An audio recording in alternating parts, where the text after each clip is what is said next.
Dans cette vidéo, je vais vous parler de constipation, de ses causes et de ses solutions.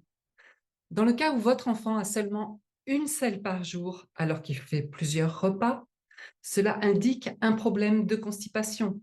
En général, votre enfant devrait avoir autant de selles que de repas par jour.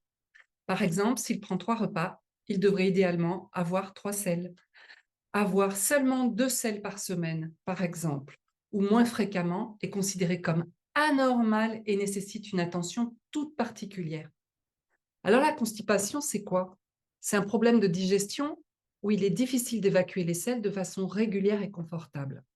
Généralement, ça se traduit par des selles peu fréquentes, difficiles à expulser et parfois accompagnées de symptômes comme des ballonnements, une sensation de blocage intestinal, voire de douleur abdominale. C'est un signe qu'il y a un déséquilibre dans le fonctionnement global de l'organisme. En naturopathie, on cherche à trouver et à traiter la cause plutôt que de simplement soulager le symptôme. Voici quelques raisons courantes de la constipation chez votre enfant. L'hydratation, premièrement. Il est vraiment important pour votre enfant de bien s'hydrater pour maintenir une bonne santé générale, y compris la fonction intestinale. Si votre enfant ne boit pas assez d'eau, ces selles peuvent devenir sèches et difficiles à évacuer. Sachez que l'hydratation ne concerne pas seulement l'eau qu'il boit, mais aussi les aliments qu'il mange. Beaucoup de fruits et de légumes contiennent beaucoup d'eau, ce qui contribue à son hydratation globale. Par exemple, les pastèques, les oranges, les fraises, les melons, les concombres, les tomates, les courgettes sont particulièrement riches en eau. De plus, les soupes ou les bouillons peuvent aussi l'aider à s'hydrater. Il y a aussi le régime alimentaire inapproprié. Une alimentation pauvre en fibres est souvent associée à la constipation chez les enfants. C'est pourquoi il est essentiel de leur fournir une alimentation riche en fibres provenant de fruits, de légumes ou de grains entiers pour favoriser un transit intestinal régulier.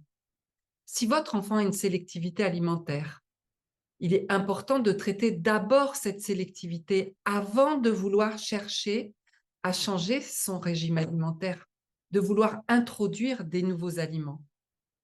Les problèmes de digestion peuvent être une toute autre raison que la constipation chez votre enfant.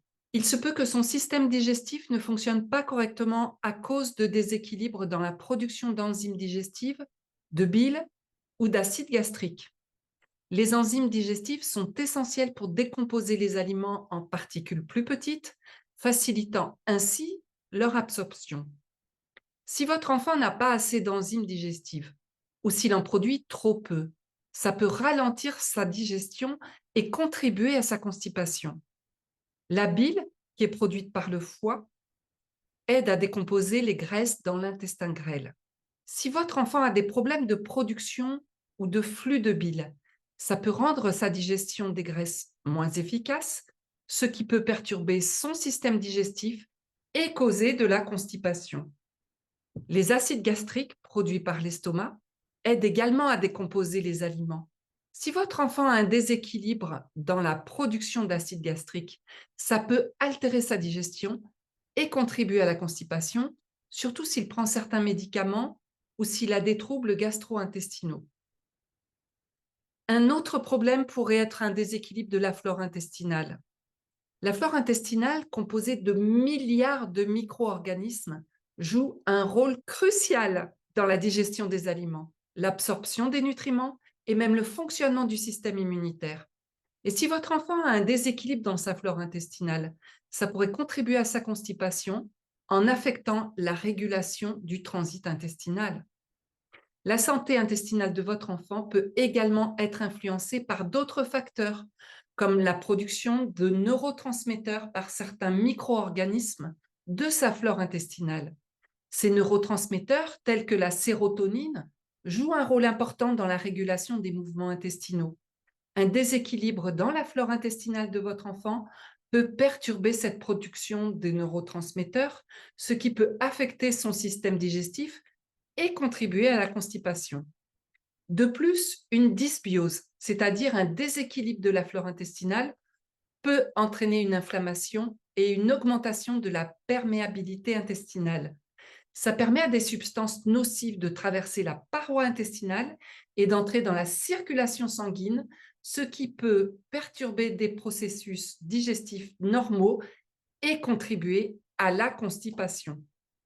Le stress chronique peut également jouer un rôle dans la santé intestinale de votre enfant.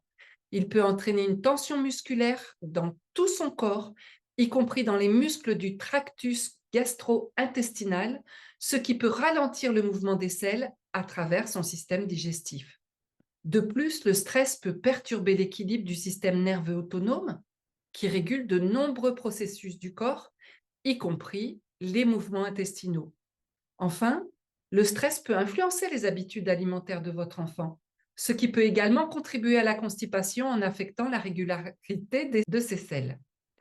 En résumé, le stress chronique et les déséquilibres de la flore intestinale de votre enfant peuvent exercer une influence néfaste sur sa santé intestinale en ralentissant le transit intestinal et en perturbant les processus digestifs normaux. Votre enfant peut également être affecté par l'accumulation de toxines dans son corps, ce qui peut contribuer à sa constipation. Ces toxines peuvent provenir d'une variété de sources, comme une alimentation déséquilibrée, comme on l'a vu, une exposition à des substances toxiques dans l'environnement, ou même des problèmes de santé sous-jacents. Elles peuvent perturber le bon fonctionnement des organes et des systèmes de son corps, y compris son système digestif, comme nous l'avons vu. Par exemple, une surcharge toxique dans le foie de votre enfant peut affecter sa capacité à produire de la bile, ce qui est crucial pour digérer les graisses.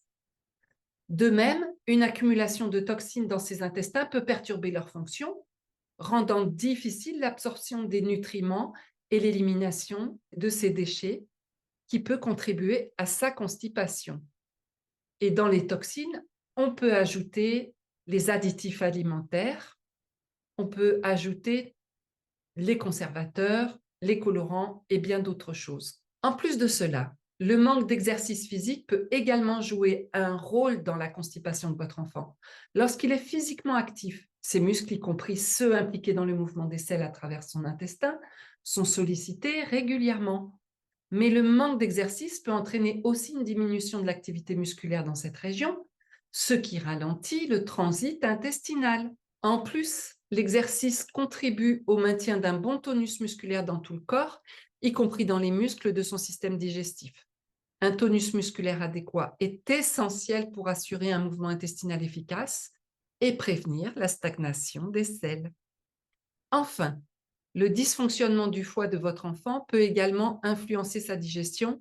Ça, on l'a vu. Mais il faut savoir que 99% des enfants avec autisme ont des problèmes avec le foie, ce qui peut compromettre la production de bile nécessaire à la digestion, comme on l'a vu. Donc la bile, il faut savoir qu'elle est produite par le foie et stockée dans la vésicule biliaire.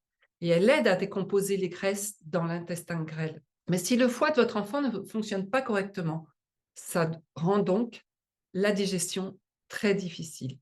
La constipation est présente. Donc, pour traiter la constipation de votre enfant, voici quelques conseils. La fleur de mauve. La fleur de mauve, c'est une plante très efficace et très douce. Elle est connue pour ses propriétés apaisantes sur le système digestif. Elle peut aider à adoucir les selles et à favoriser leur passage à travers les intestins. Vous avez aussi les pruneaux, qui sont riches en fibres solubles et en sorbitol, ce qui en fait un remède naturel efficace contre la constipation. Les fibres solubles absorbent l'eau dans le tube digestif, augmentant le volume des selles, tandis que le sorbitol agit comme un laxatif, rendant les selles plus molles et plus faciles à évacuer.